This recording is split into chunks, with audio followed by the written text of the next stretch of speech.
Dialoguemos juntos en el PLD en línea. Ustedes la presentación de nuestro invitado. Él es vicepresidente del Partido de la Liberación Dominicana, por supuesto, miembro del comité político, es economista, fue ministro de Economía, Planificación y Desarrollo, es maestro en Harvard. Y yo, pues, le quiero agregar que es el diamante del Partido de la Liberación Dominicana. Está con nosotros en el Gobierno de la Tarde un joven brillante, Juan Ariel Jiménez Núñez. Bienvenido, querido Juan. Buenas tardes, buenas tardes. Qué placer de estar aquí en este programa tan importante, señores. Aquí suben gobierno y toman gobierno. ¡Ey! Claro. Sentarse en esta silla, en este programa no es fácil. El Gobierno de la Tarde. Juan Ariel, voy a comenzar con las preguntas corriendo porque tenemos a un economista, además de verdad de tu calidad política, y quiero arrancar con una pregunta sobre economía. El presidente Luis Abinader ayer pues dice que destaca que la economía de República Dominicana ha mejorado, y quiero citar al presidente. Dice que ha habido un control de la inflación en 3.55% y por supuesto del déficit fiscal de 3.2 a 3.1%, lo cual es menor a lo previsto. Quiero conocer tu opinión como economista, fuiste ministro de Economía, Planificación y Desarrollo, sobre esto dicho por el presidente Luis Abinader, y quiero además que le agregues pues tu análisis a la economía de nuestro país. Varias cosas. Primero que nada, yo soy un respetuoso de las cifras oficiales. Yo no hago política desconociendo las cifras que presenta un gobierno. No entro en esa política irresponsable que tanto ejerció el PRM en el pasado. Yo nunca critico las cifras, ahora interpreto las cifras. Ciertamente la República Dominicana venía con un descontrol en los precios en el año 2021 y 2022. En ambos años fuimos de los países que tuvo mayor inflación de toda América Latina. En un año fuimos el cuarto país, en otro año fuimos el sexto país. Ya ese no fue el problema en el año 2023. En el año 2023 el aumento de precios, dígase la inflación, estuvo en el rango meta del Banco Central. Okay. Ahora, esa es la parte positiva. La parte no tan positiva es que la economía apenas creció un 2.1% en enero-noviembre, según los datos del propio Banco Central. Esto es muy poco. República Dominicana normalmente crece entre 5 y 6%. Esa ha sido la tasa de crecimiento de los últimos 50 años. República Dominicana normalmente es el país líder de crecimiento en América Latina. En este 2023 nosotros fuimos el tercer país de menor crecimiento de América Latina. Eso indica que las cosas no van bien. Y no van bien porque eso conlleva que se crean pocos empleos, que aumentan los salarios de una forma pírrica, y eso no permite una mejoría en el estado de las personas. Entonces, a nivel macroeconómico, yo creo que el elemento positivo es el control de la inflación y el elemento negativo es un poco de estancamiento de la economía. En lo relativo al déficit fiscal, que ayer se anunció fue entre 3.1 y 3.2%, sí. Lo penoso es que este control fiscal viene dado porque no se termina de ejecutar la inversión pública. Este es un gobierno que tiene uno de los menores niveles de inversión pública de los últimos 50 años. ¿Qué quiere decir esto de poco nivel de inversión pública? Quiere decir que se están construyendo pocas escuelas, a pesar de que hay más de 177,000 niños que están fuera del sistema educativo. Quiere decir que se construyen pocos caminos vecinales, que permitiría reducir el precio de los alimentos, algo tan importante para el pueblo dominicano. Quiere decir que no se construyen los hospitales, sobre todo los de primer nivel de atención que requiere el país.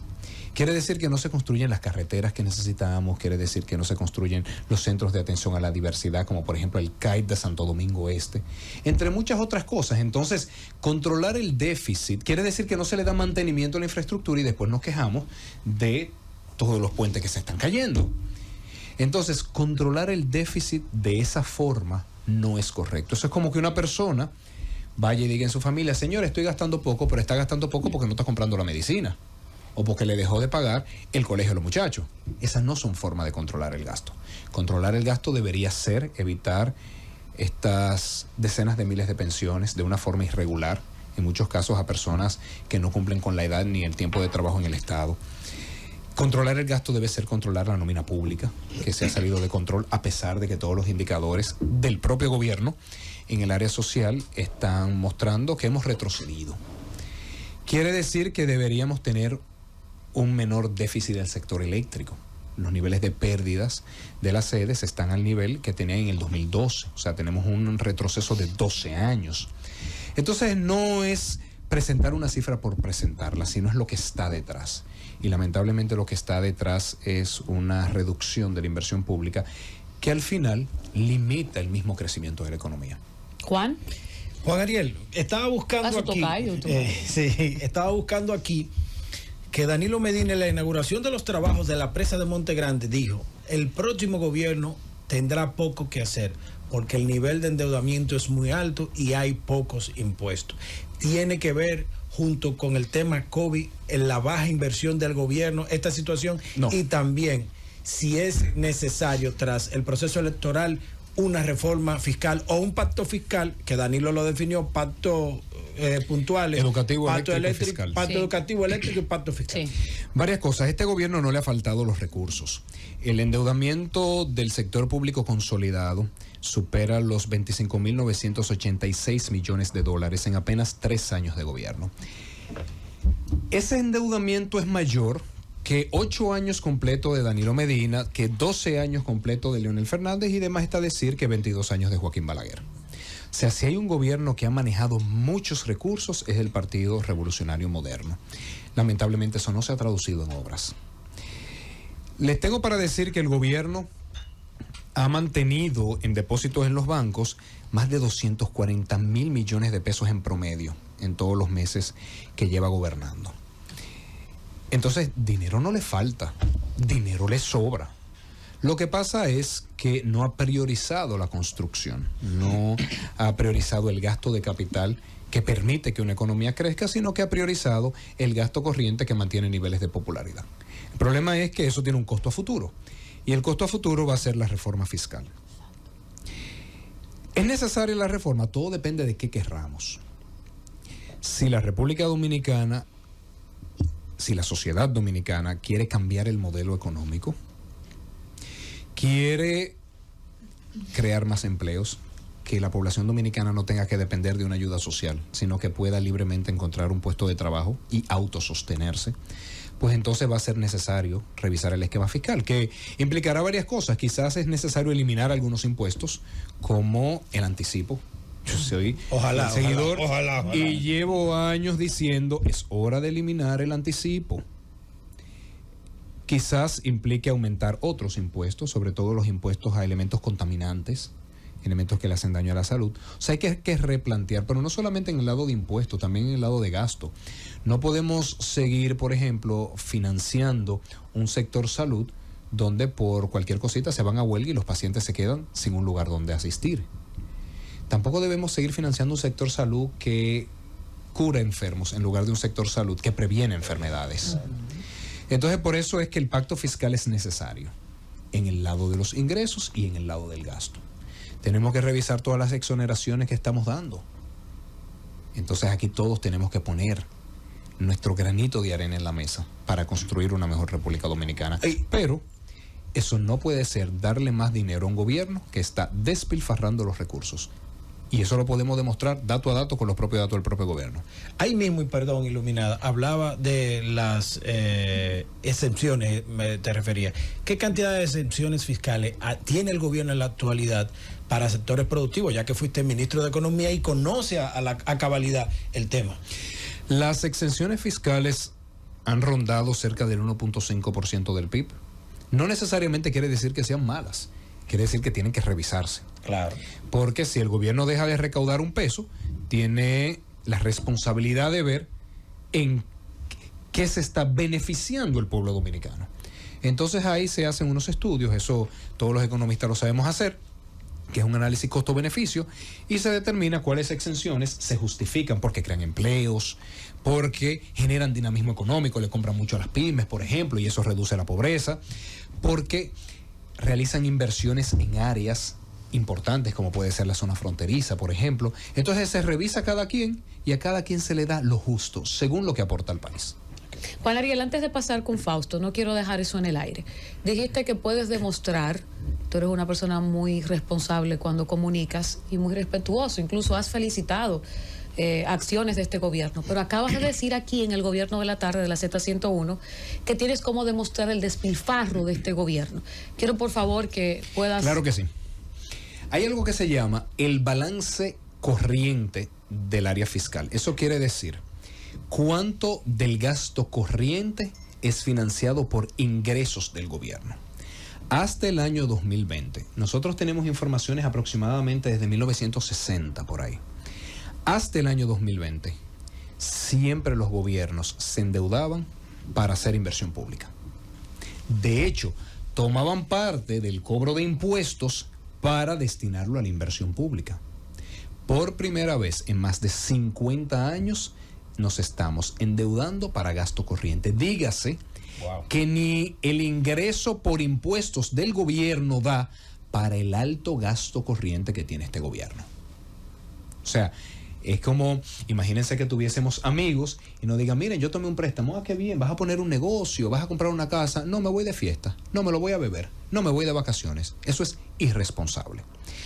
Y es irresponsable porque además ha ido a financiar un gasto improductivo.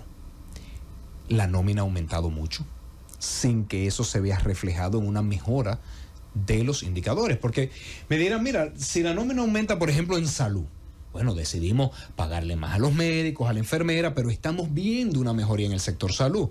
Pues eso está bien. Es como cuando a uno va a un buen médico, le cura la enfermedad que uno tiene, pero no le tiene que pagar más. Claro. Perfecto, pero lo que estamos viendo es que todos los indicadores de salud se están cayendo. Si uno decide, bueno, mira, vamos a invertir más o a gastar más en la seguridad ciudadana, bueno, pues simplemente estamos teniendo unos niveles de tranquilidad que podemos salir libremente a caminar por las calles, todo lo demás. Pero el año 2022 fuimos el segundo país de América Latina donde más aumentó la delincuencia después de Ecuador. Y ustedes saben todos el desastre que hay en Ecuador, ¿verdad? Nosotros fuimos el segundo. Pero eso no lo digo yo, eso lo dice el PNUD y está público. Entonces, por eso es que digo que ha habido un aumento en el gasto corriente, en el gasto. El tema de las pensiones, señores, es escandaloso.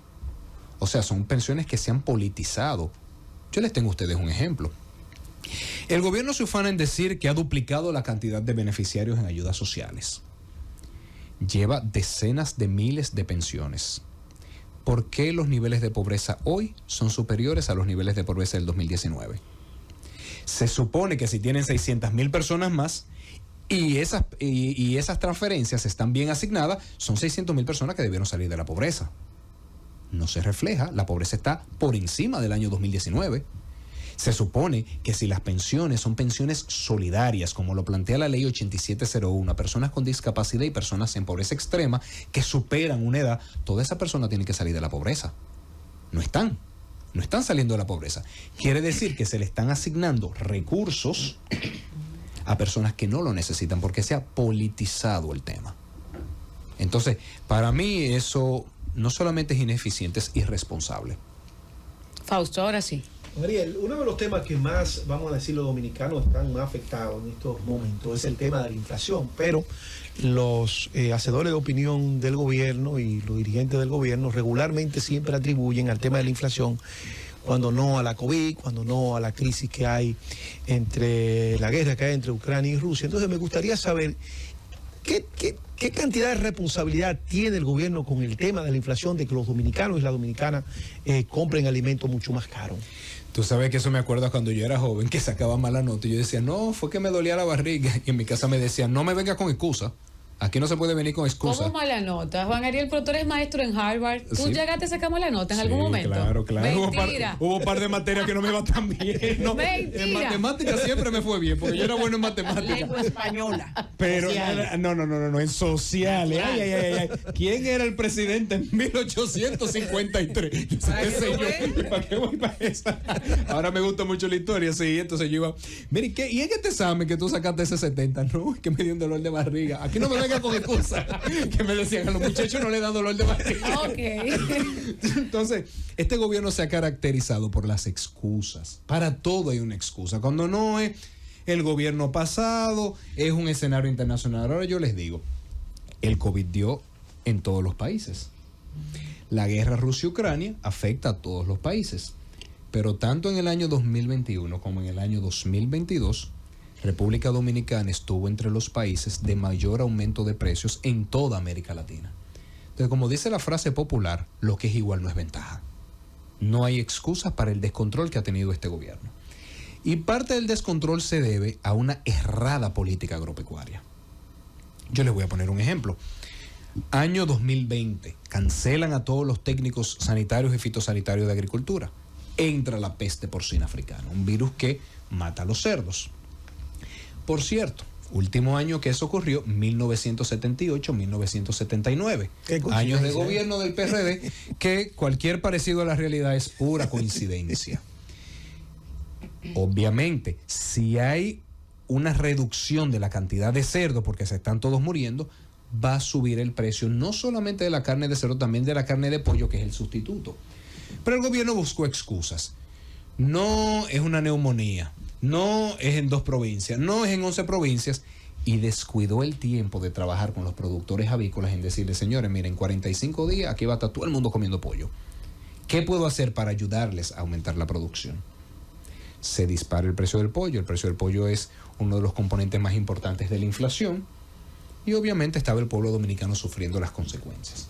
Segundo round, empiezan a traer importaciones en meses donde coincide con la producción nacional. Quiebran a decenas de productores agropecuarios. Ese productor agropecuario que quebró no va a producir el año que viene. Al no producir el año que viene, se reduce la oferta, y esa reducción de la oferta aumenta el precio.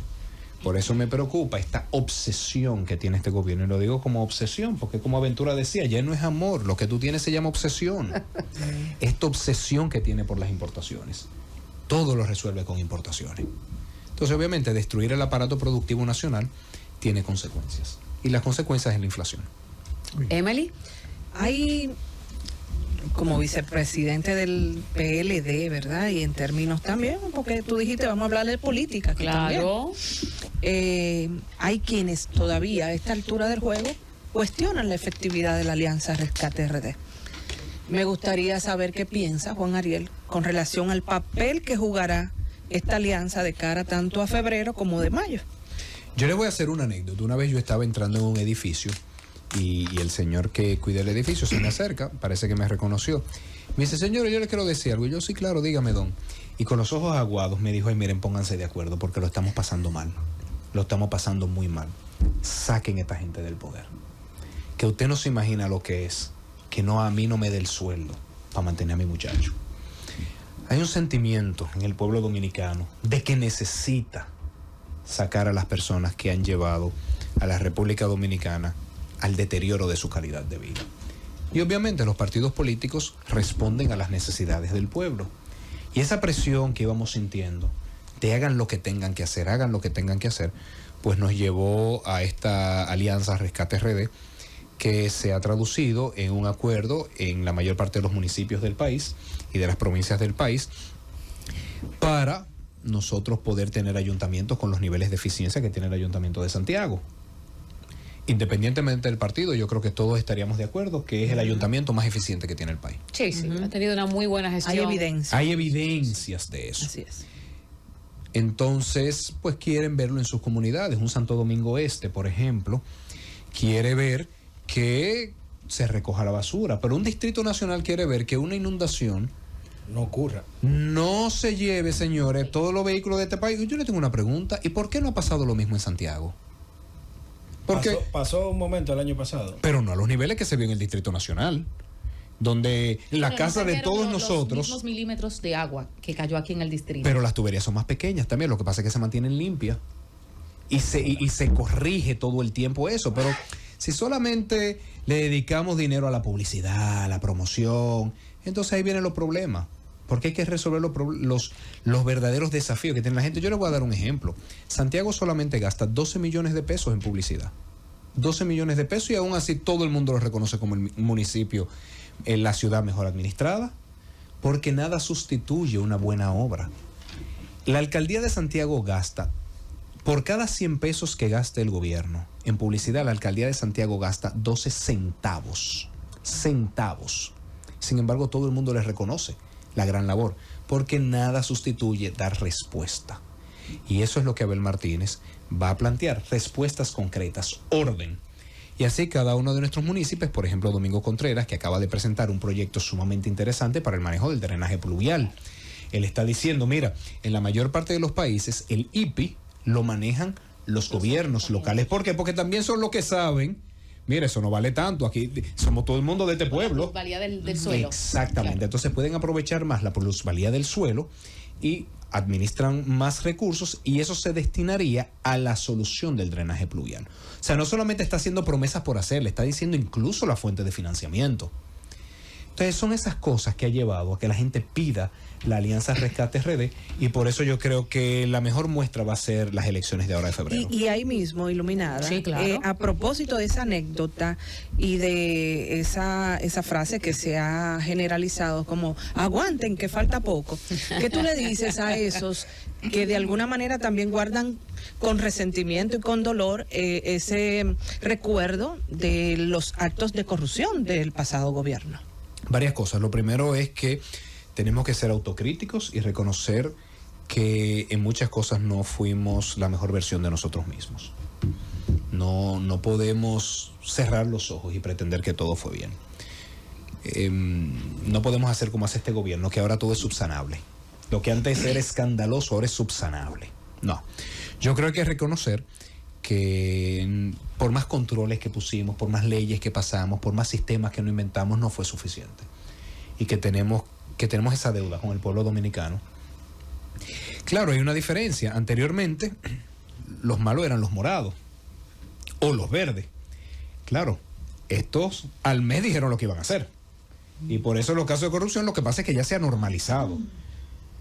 O sea, ustedes recordarán que aquí hay contratos de excepción por 300 millones de pesos con compañía formada hace 2 meses y nada, eso es normal, no pasa nada. Y contratar a un manejador de redes para que me ayude con esa crisis. No, porque ya se ha normalizado y ahora todo es subsanable. Entonces yo creo que sí, creo que tenemos esa deuda con la sociedad dominicana y que tenemos que asumirla con toda la responsabilidad. Elvis Lima. Fariel, qué bueno que esté con nosotros. Su capacidad profesional, definitivamente, eso es inevitable. Gracias. Cuando escuchaba hablar del anticipo, me llegó a la mente el tema cuándo llega y lo que aporta. El anticipo fue un impuesto de transición en el año 2000, aproximadamente. 19. No, para nada. El anticipo? Señor, el anticipo tiene con el decreto de Danilo Medina, que fue cuando Hipólito el anticipo. No, esperen. Vamos a ver, viene de cuando Balaguer. Eso precede el Código Tributario. Okay. Y era una figura necesaria porque en ese momento la República Dominicana no emitía deuda, entonces no podía esperar a que todo el mundo pagara en marzo y abril. Exacto. Porque de todas formas, en mayo, junio, julio, agosto y septiembre hay que pagar nómina, hay que invertir. Entonces, por eso le hago la pregunta. Para concretizarla, si el anticipo tiene varios años, y me consta que usted ha sido coherente con eso, tiene muchos años peleando con el anticipo. Por el anticipo veo que tiene un aporte de unos 8,000 millones de pesos aproximadamente. En cuanto a las recaudaciones, lo que es el anticipo, ¿qué impidió que Danilo Medina no haya eliminado ese anticipo cuando usted se lo planteó? Mira, porque me consta que con el discurso usted se lo planteó varias veces. Presidente, vamos a quitar ese anticipo. No solamente eso, el decreto 165-19 le eliminó el anticipo a todas las empresas que vendían menos de 8.1 millones de pesos anuales. Sí.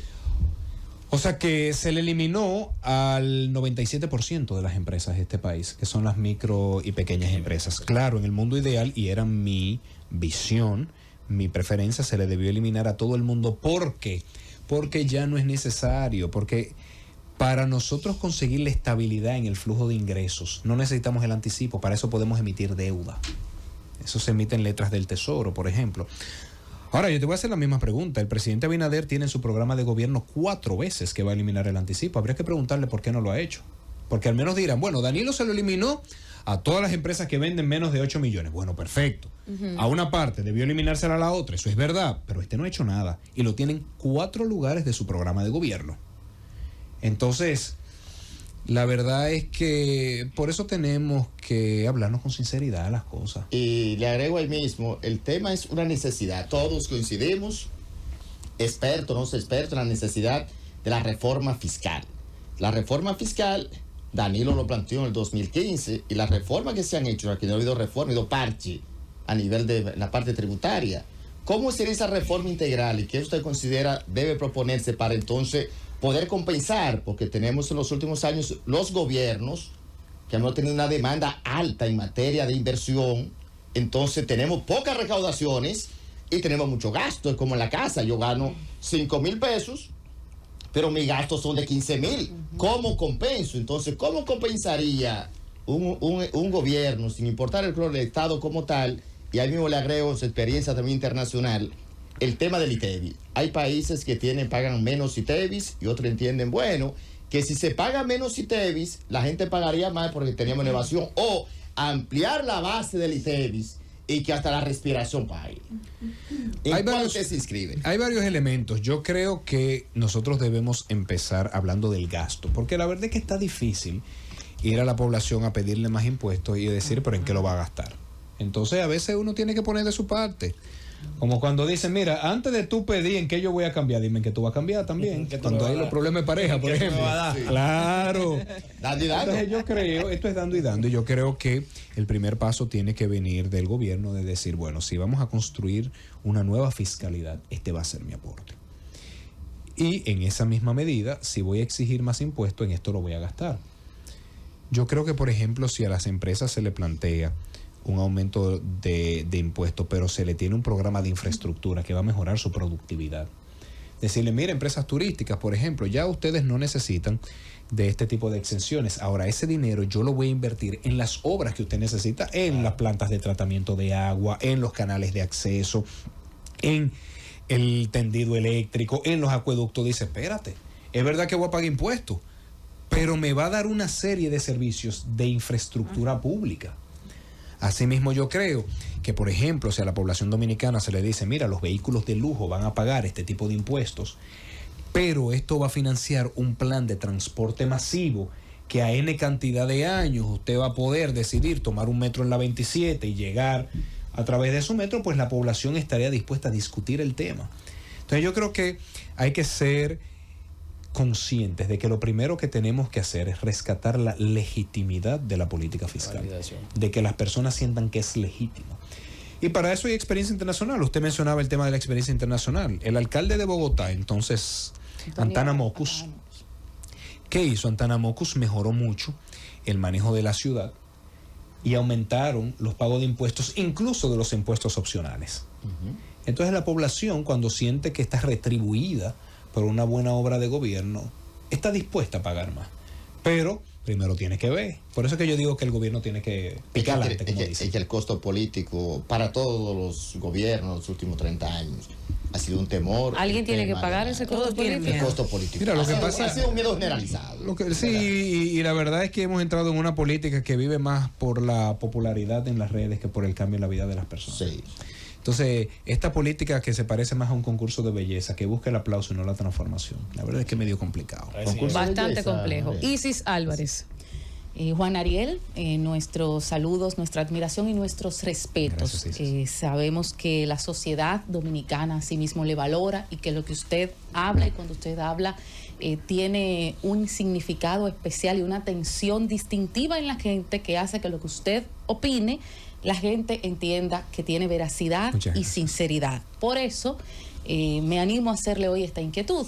Dos inquietudes, porque ayer se presentó a través del Ministerio de Trabajo el plan de reducción a la jornada laboral para saber su visión en ese orden, pero también escuchándole con esas cifras que usted nos ha señalado y viendo el último informe, o sea, de este año, del panorama sectorial que presenta el Ministerio de Economía, donde usted fue ministro, pues nosotros vemos que los trabajadores activos formales han aumentado según estos informes y que pues la pobreza monetaria se ha reducido interanual en 4.0 puntos porcentuales.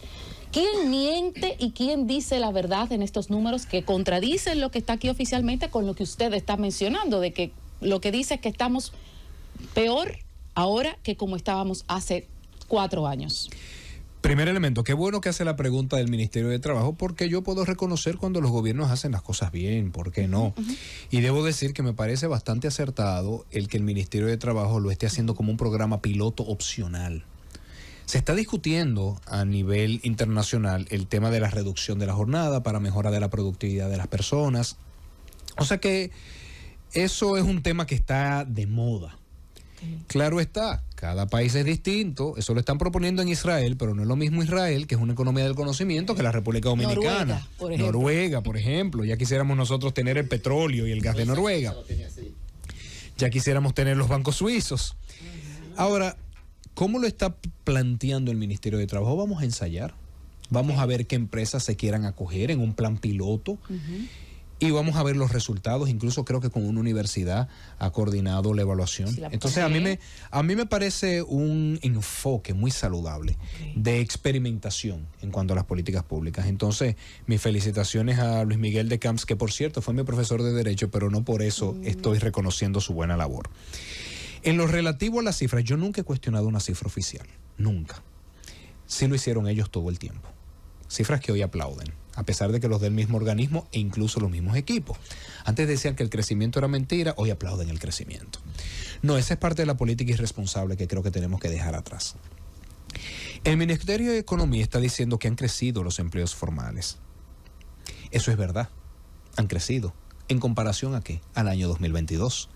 Pero todavía, en los últimos datos publicados por el Banco Central, los empleos formales están 44,000 posiciones por debajo del nivel prepandemia. 44,000. O sea que no se han recuperado los empleos formales con relación al nivel prepandemia. Sí, claro que hay más empleos formales con relación al 2021, con relación al 2022, y cada año va a crecer el empleo formal. Ahora, yo quiero que ustedes sepan que dice la OIT que somos el único país de América Latina, pero eso fue en el 2022, el único país de América Latina que no había recuperado los empleos formales en el sector privado. Ahí están los datos, que por cierto lo he publicado en mi tweet, la página web donde está y la foto. Para si alguien quiere ir a verificarlo, con mucho gusto. Pero esos son del 2022, sus cifras son del 2022. Exactamente, en ese momento éramos el único país de América Latina. Entonces, según los datos del tercer trimestre del año 2023 que publicó el Banco Central, todavía estamos 44,000 empleos menos formales que el nivel prepandemia. ¿Qué ha crecido mucho? El empleo informal. El empleo informal está cerca de 217,000 puestos de trabajo más que el nivel prepandemia. O sea que lo que uno ve es que mientras se pierden empleos en la industria formal, se está ganando empleo en el comercio informal. O sea, eso lo que indica es que el dominicano se está intentando ganar la vida como pueda, porque no podemos dejar de comer. ¿La pobreza se ha ido reduciendo? Sí, claro que sí. Lo que todavía no recuperamos los niveles de pobreza prepandemia. Pero la pobreza se va a reducir todos los años. Se reduce porque aumentan las remesas. Se reducen porque crece el empleo. Ahora, se está reduciendo a los niveles necesarios, posibles para un país que se ha endeudado más de 25.986 millones de dólares en apenas 3 años. Por supuesto que no. No, vamos a hacer otra ronda. Vamos a terminar con Nilda, nos vamos a la pausa y después tú vienes. Crecimiento, para no perder la idea, escúchame, porque vi un informe hoy del sector Zona Franca, por ejemplo, que habla de 38.4 de crecimiento en los últimos 3 años. Entonces, como la Ariel estaba hablando del crecimiento que no se ha reflejado, será bueno edificar un poco. Sí, el sector Zona Franca ha venido creciendo, no tanto en el 2023, por eso dan los 3 años acumulados, pero obviamente si se está diciendo los últimos 3 años, tiene de base el año 2020, y si tiene de base el año 2020, es un año donde la economía mundial estaba cerrada. O sea, no sería la forma de expresarlo. Pero de todas formas, yo debo decir que es mi opinión de que se está trabajando bien en el sector Zona Franca. A mí me gusta como este gobierno ha llevado el tema tanto de industria como de Zona Franca. Ahora sí, Nilda. Bueno, pues un placer, mi estimado.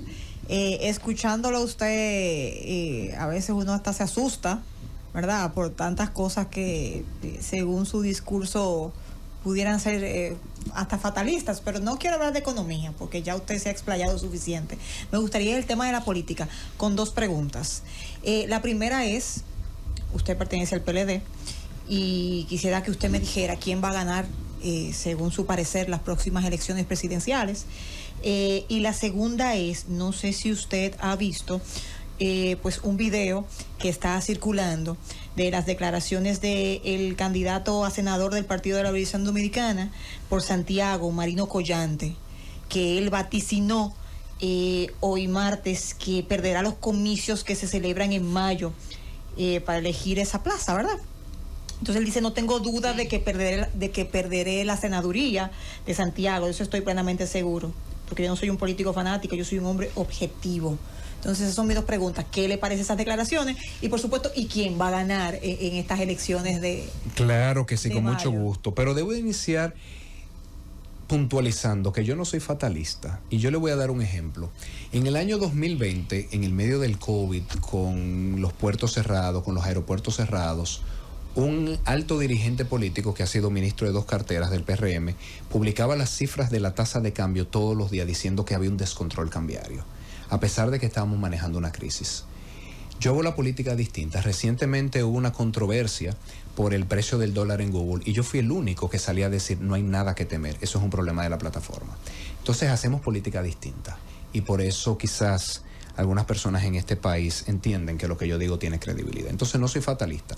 Por eso tampoco nunca he cuestionado los datos del crecimiento, no he cuestionado los datos de inflación, no he cuestionado los datos de pobreza, los interpreto, los comparo con otros países, los comparo con el promedio histórico, pero nunca lo desconozco. ¿Por qué? Porque, insisto, esa política irresponsable que tanto hizo el PRM, por decir algo, decía que el estado de emergencia era inconstitucional, sometieron un recurso al Tribunal Constitucional y luego gobernaron gran parte del periodo en estado de emergencia y no lo votaban en el Congreso. Entonces yo no hago ese tipo de política, ojalá. Y la política irresponsable, tercera vez que digo esa palabra, o sea, que irresponsable. todos los planteamientos que usted hace son así. Si son así, entonces yo entiendo que el país va muy mal. Si interpretamos todos los números que usted suministra aquí, desde el punto de vista obvio del conocimiento que usted maneja, que lo sabemos y está por más demostrado. Entonces entendemos que el país habría que cerrarlo, Hilda, urgente. No, hay que cambiar de gobierno, no cerrar el país. No, Hilda, mire, quizás, no sé si usted estaba en cabina cuando inicié diciendo que la inflación estaba controlada. No sé si usted estaba en cabina no, pero escuché todo. Pues usted puede ver que yo sé reconocer cuando las cosas están bien y solo uso las cifras oficiales. Por eso que doy duro, Isla, porque siempre uso los datos del propio gobierno. ¿Quién gana? ¿Quién gana? Mire, es una decisión del pueblo dominicano. Ajá. El pueblo dominicano tiene la oportunidad de, en mayo de este año, decidir si reelige a un gobierno que ha deteriorado el estado de salud, por eso ha aumentado la mortalidad materna, la mortalidad infantil, por eso el programa de alto costo se ha caído. El pueblo dominicano podrá decidir si elige el gobierno que ha descalabrado el programa de alto costo, que ha descalabrado el 911, que ha permitido que suban los niveles de inseguridad, como estamos viendo, que ha permitido un aumento en los apagones, que ha afectado negativamente al sector agropecuario, o el pueblo dominicano decidirá darle la oportunidad a quien todo el mundo entiende que es el mejor alcalde, que fue a Santiago en un momento en el que Santiago estaba en estado de emergencia y lo ha llevado a ser una de las ciudades que más admiramos, que a todos nos gusta ir a Santiago porque está en orden, porque está bonita. Entonces vamos a ver que el pueblo dominicano decide. Yo creo que si el pueblo dominicano así lo entiende, porque también otra cosa que no hago, yo no me invento un número de encuestas, no juego a crear la percepción. Insisto, yo hago la política de forma distinta. Entonces ya veremos qué elige el pueblo dominicano. Sobre el video de Santiago, de nuestro candidato a senador, ustedes sabrán que ha salido hace pocas horas y yo estaba de camino. Las últimas informaciones que tengo, no lo digo yo, digo, las últimas informaciones que tengo es que el video está editado. Pero yo no lo puedo ni afirmar ni negar. Ahora, cuando salga, yo me comunico y ahí pregunto. Estamos conversando en el Gobierno de la Tarde con Juan Ariel Jiménez Núñez, vicepresidente del Partido de la Liberación Dominicana. Al regreso vamos a hablar también de la parte política y por qué no, Juan Ariel. Eres el único dominicano, criollo nuestro, nacido, criado, estudió aquí, que es maestro en la Universidad de Harvard. Y eso lo celebramos todos de los diferentes partidos, de los diferentes gremios, o sea... Hasta el presidente. Y el presidente fue el primero en felicitar. Es un dominicano que está impartiendo docencia en Harvard. Y vamos a hablar de la parte política, porque el PLD pues ha estado sometiéndose a una reestructuración y tú eres producto de eso. Eres un joven brillante por demás, pero eres un joven que está asumiendo la vicepresidencia del partido. Creo que el vicepresidente más joven que ha pasado por ahí. Sí, por mucho. Por mucho. Dialoguemos juntos en el PLD en línea.